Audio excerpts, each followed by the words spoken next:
Hey everybody, how's it going? Today I am currently solo in the shop. I'm going to be doing some basic little maintenance things on the Clubsport. I'm also planning to write down the current setup that I have, so if I make any changes or want to dial it in any farther down the road, I can do that, or if we go to different tracks, I can kind of keep track of it that way. But yeah, the plan is do front brakes, and also after my off-track adventure, I want to just go over all the suspension components, make sure everything's torqued properly, nothing's coming loose, look under the car, make sure everything's where it's supposed to be and how it's supposed to be, and in a condition that is safe to be driving as hard as we do on.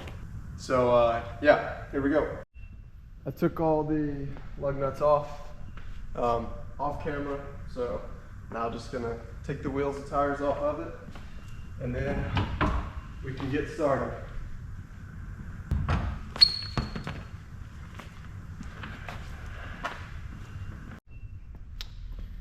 Okay, first things first is the front brakes. I just broke these loose just to make it a little easier, but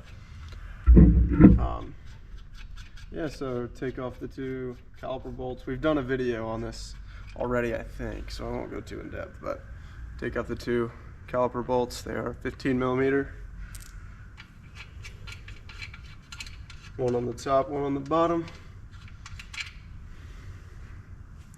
And then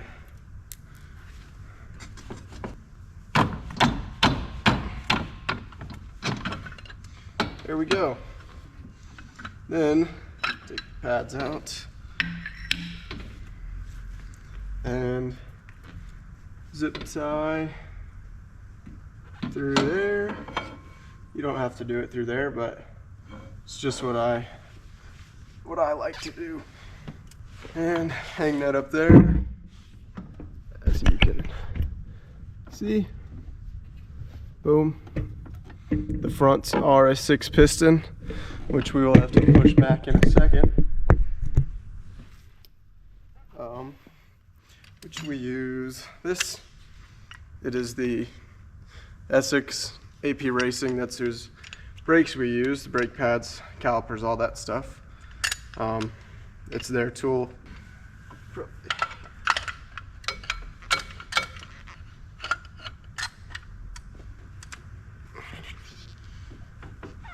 Like that.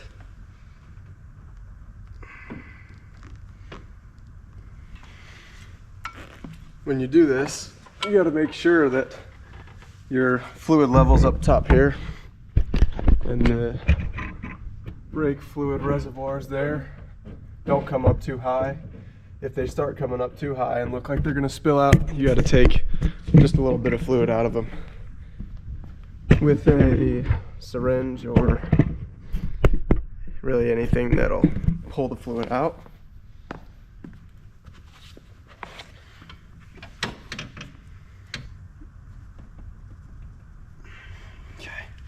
Go ahead and take a little bit of fluid out of the top, and I'll come back when those pads are fully pushed out.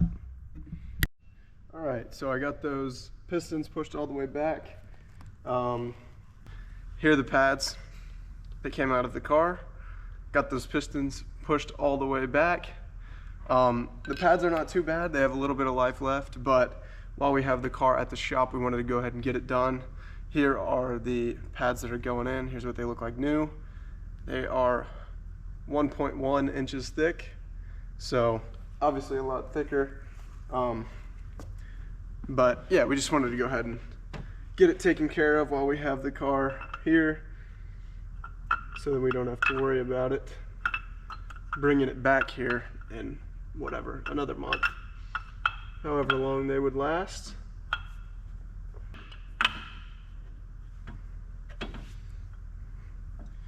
So now we gotta cut this zip tie.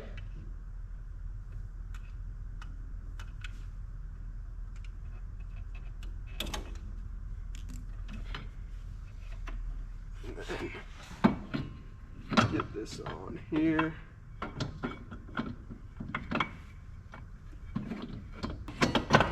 There we go. It's got to be lined up perfectly straight, or it won't go on there. There's not very much clearance with these pads, even with those pistons pushed all the way back. So next step, put your caliper nuts back on and then torque them once you get them tightened down.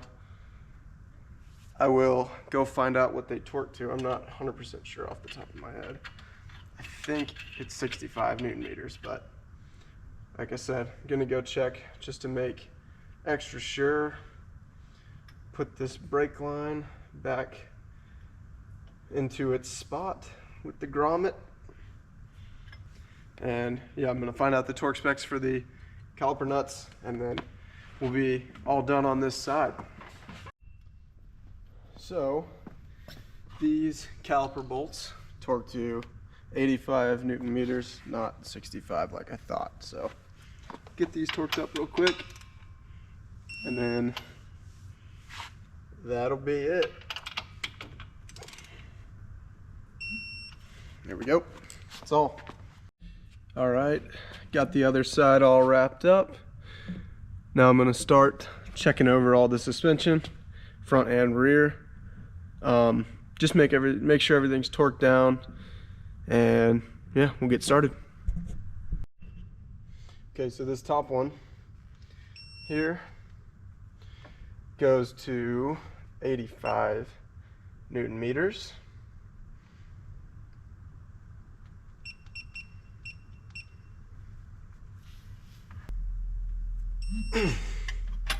Okay, that one is done. Next up, I'm gonna go to this bowl right here. That one goes to 75 Newton meters.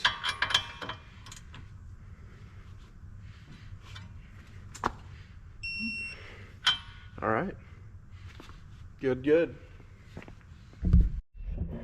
Next one I'm gonna do is down here on the bottom of the knuckle.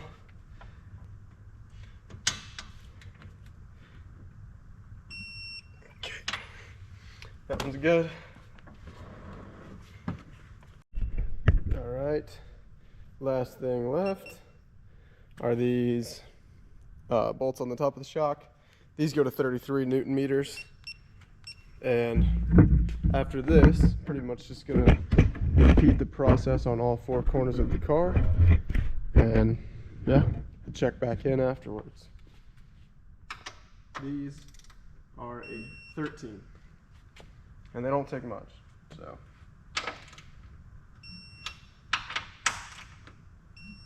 Boom, that's it. All right, I'll do the other three, and then we'll check back in.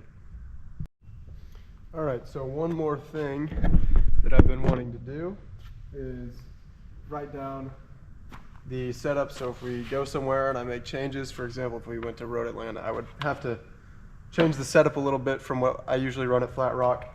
So I want to start keeping a logbook of what I have the high-speed rebound, the low-speed rebound, or compression, sorry, and the rebound set at, along with sway bars and all that stuff. So I just set up a little chart there, and I'm going to go around the car, check all four corners, and the way I'm going to do that is count how many turns it takes, clicks it takes to get it to 0, and then that is going to be whatever I have it set on. Out of the box, MCS recommends setting them somewhere in the middle and then working your way up or down based on how the car feels. I think we set it on 8 high speed, 6 low speed, something like that. I don't exactly remember, but we've made changes since then. So just gonna go through, check everything, write it down, and then yeah, just to keep track of it, have a record.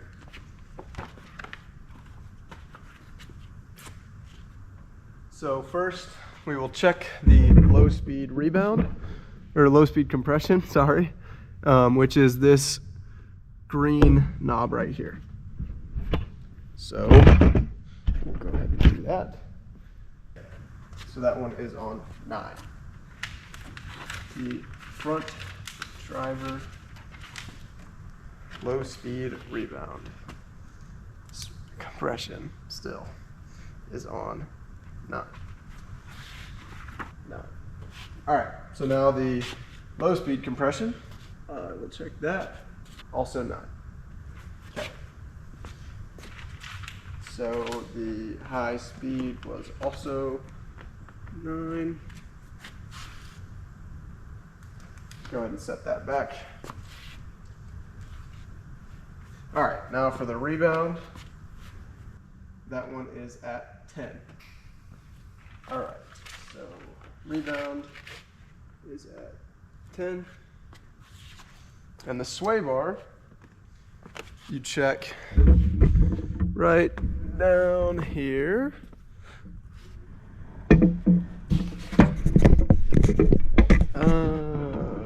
Let's see.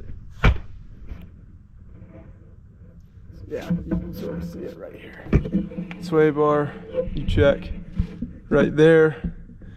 If it's all the way in, there's 3 holes right here. This one is in the first one, second, third. If it's all the way forward, that means that it is on the stiffest setting. So I know that that one is all the way stiff. This one, it's both on same on both sides, but I'll just write it down on both just to be extra sure. So I'm going to do that on the front, on the other side, and then I will show you guys the rear. The sway bar is a little bit different. I'm not 100% sure how it works, to be honest, but I'm pretty sure I know how it works. I did research on it, and a couple different things that I saw said that it works the same, but yeah, I'll show you guys that here in a second. Okay, so here we are on the rear. Essentially the difference here in the sway bar is that the rear is a gear type sway bar, which means that it has teeth that pretty much stick out like that, and it has a little catcher that goes in and holds it in place. Mine currently is in the middle. There are 8 gears, well, 8 teeth on the gear for the sway bar. Mine's right in the middle, it's in the 4th one. From what I've seen online, when the gear is all the way up or the catcher's in the bottom tooth, that means that it's all the way stiff. And when the gear is all the way down and the catcher's in the top tooth, that means it's all the way soft. I'm not 100% sure that the Porsche one is the exact same. I need to check the manual, but from what I've seen, that's what I can tell. Back here, in terms of checking the compression and the rebound, it's the same as the front. So I'm just gonna go ahead and do that, and then I'll kind of go over everything on my sheet once I'm done. And then yeah, that'll be it.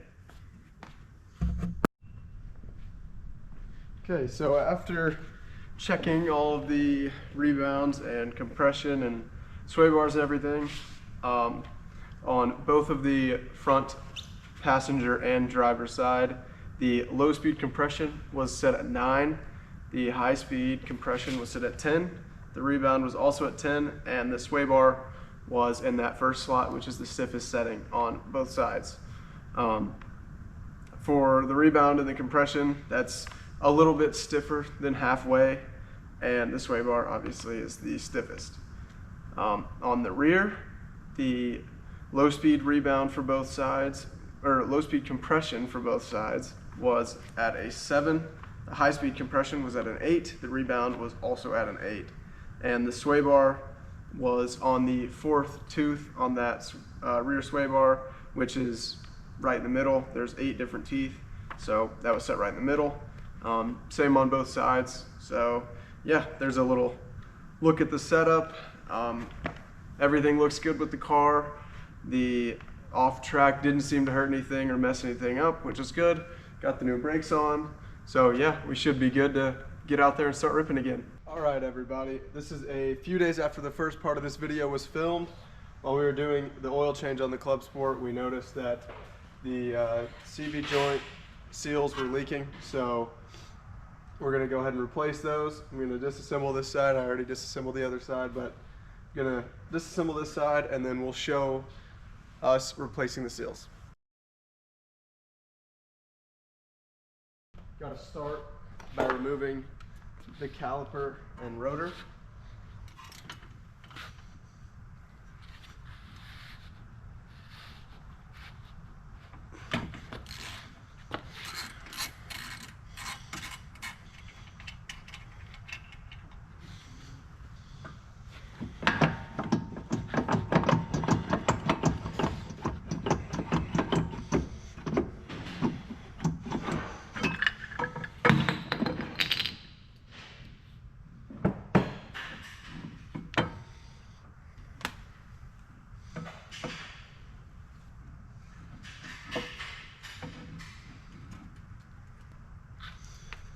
Okay, so we have the rotor, or the caliper, hung right there.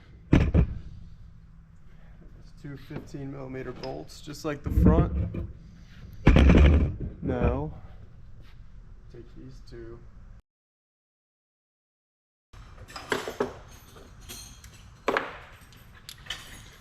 These caliper bolts are both T27s. So, where'd the other one go?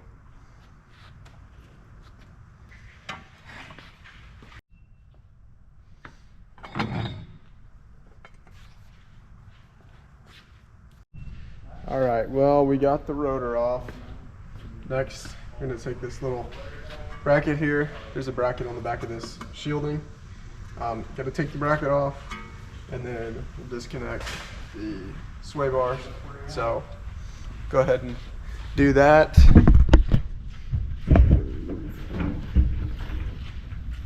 Full house today.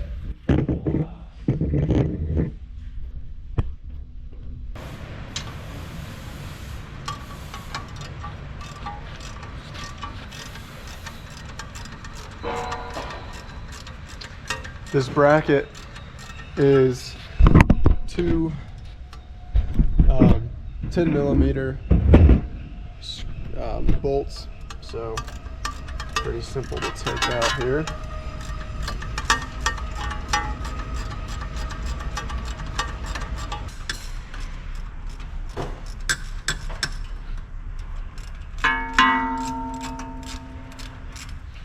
There's the second.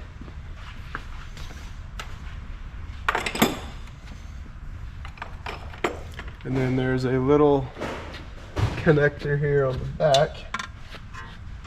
Just use a flathead to pop the tab, and then boom, comes right off. Alright, that'll do. Okay, so now we're gonna take off this and this top pinch bolt. Well, bottom pinch bolt, but top sway bar bolt. There's a 18 on this side, and then you use a skinny 18mm wrench to hold this side to keep it from spinning. And this bottom one here is 19.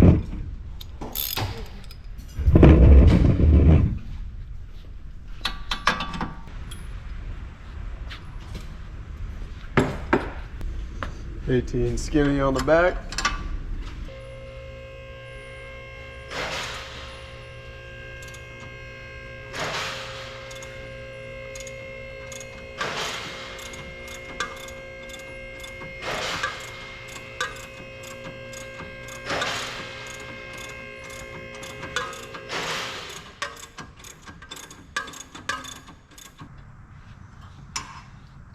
There it is.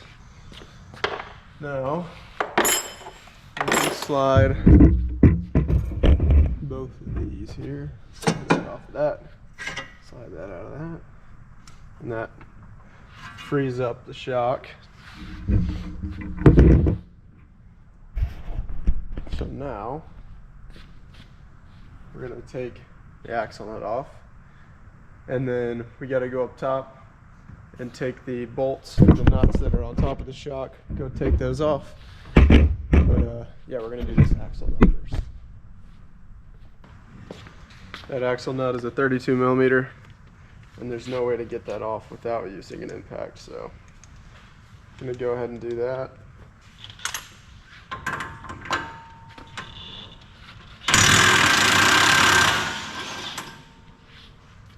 There we go. Then take two hammers and just knock this shaft back a little bit.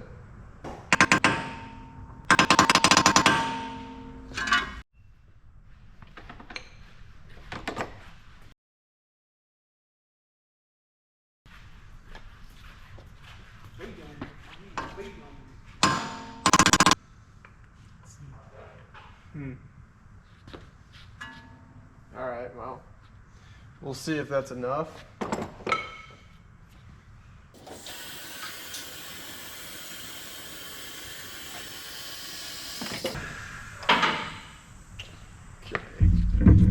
So assuming that that is knocked back enough, the next step is taking out these 3 bolts here on top of the shock tower.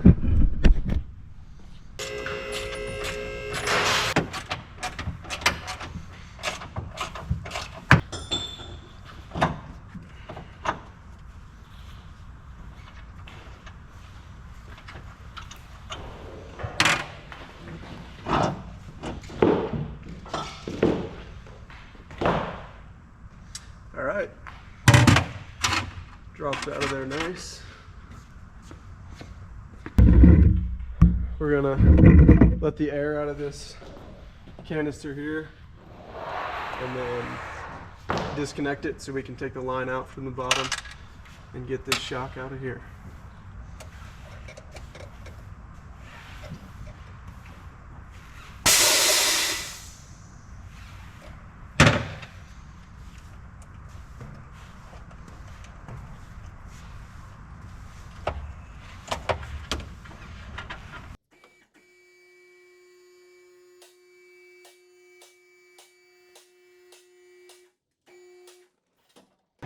All right, so here we go. The shock is freed up from the top. You gotta take this last bottom bolt out and then we'll be good.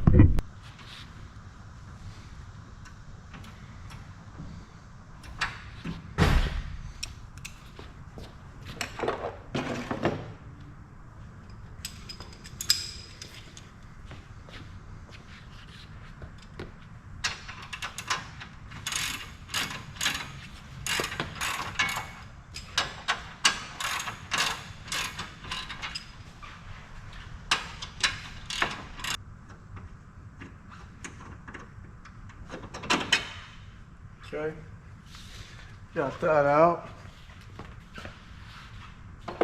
And now, should be able to just pick this up and slide it on out.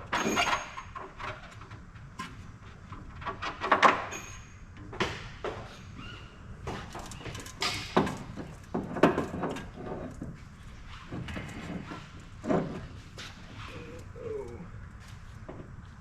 that shaft is out far enough.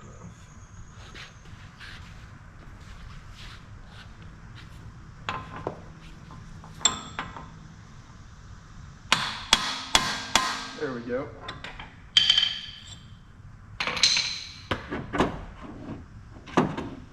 A little more, probably. You want to hold this for a second? I don't want it to just fall right out. Yeah.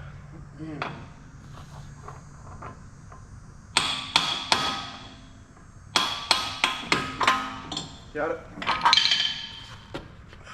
Thank you. There we go.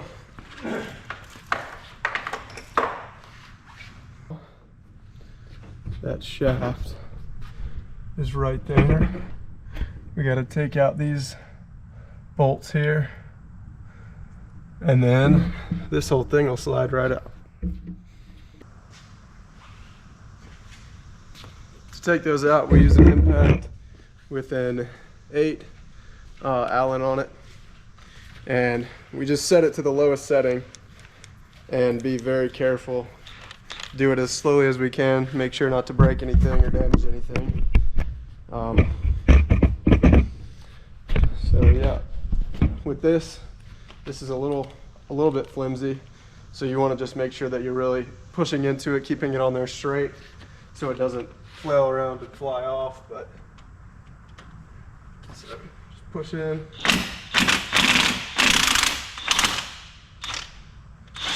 And there we go.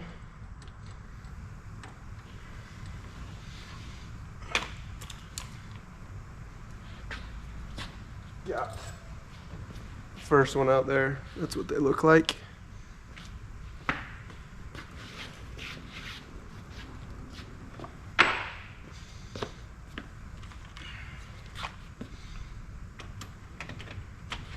And this thing has 3 of these little brackets that each take 2 bolts. So I just set the bolts back in it and set it to the side for when we are putting it back together. get these other 4 out, then we'll be ready to go.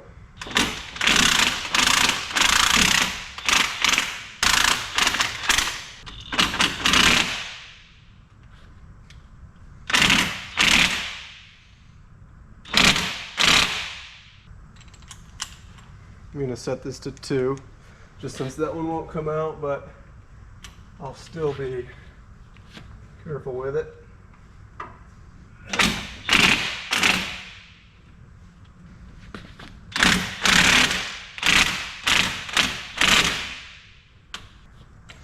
Alright, well, I'll get this figured out and then be back in a second. I need a light. I can't even see it, so. It's the old eyes. Huh. Is that what it is? Yeah, it is.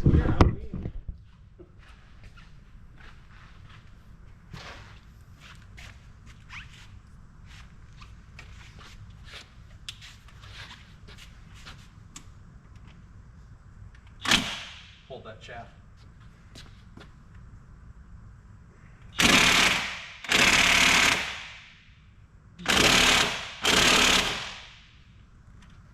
No, I wasn't crazy. Nope. I don't know what's wrong with it. I know what's wrong with it. It ain't got no gas in it. Nothing. I don't know what's wrong with it. It's not like there's a bunch of oil back in there. No, I think fire is a good idea. I shouldn't put fire to it. You know, Seems fire is the only idea. Seems like a solid plan. This one's leaking worse than the other side too, so Well, I'm gonna stand back here. all right. So Where's the fire extinguisher?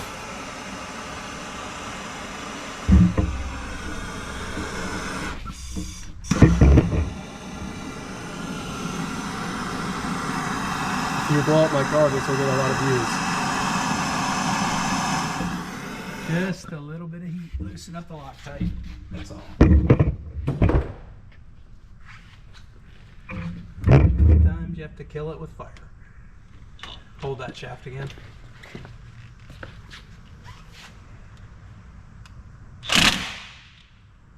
You want me to turn it? Yeah, probably turn it up so I'm straight on it. There you go.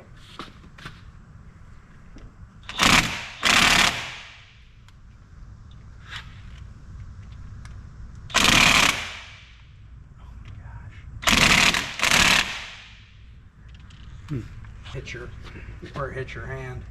Wow.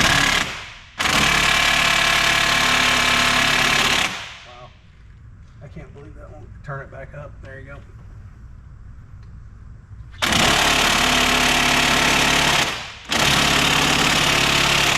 can't believe that won't come out of there.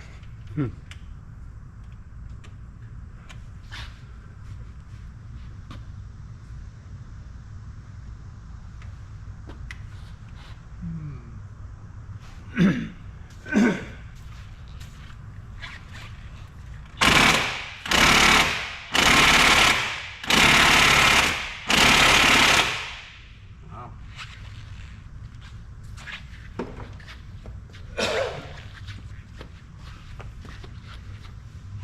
Yeah, that's crazy.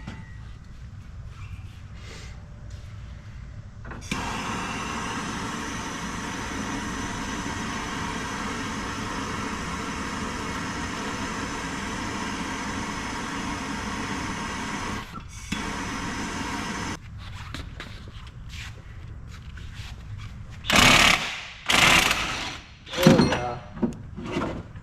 All right. I'm surprised it took that much heat. Yep. All right. Well, she's free. No, wait. Try and quit. Nice and clean. Nice and clean. Hmm. And it's almost done. Oh man. Hey everybody, we have the CV axle here, and as you saw in the last clip, we finished taking these out. And originally we were just going to replace the clamps here, but they both looked pretty rough, so we're going to have to order new ones. You can't just buy the joint, so we have to buy the whole axle pretty much, but we're going to do that. So that will be in a different video in the future, but yeah, I hope you guys enjoyed this one, and we'll see you soon. Thanks for watching.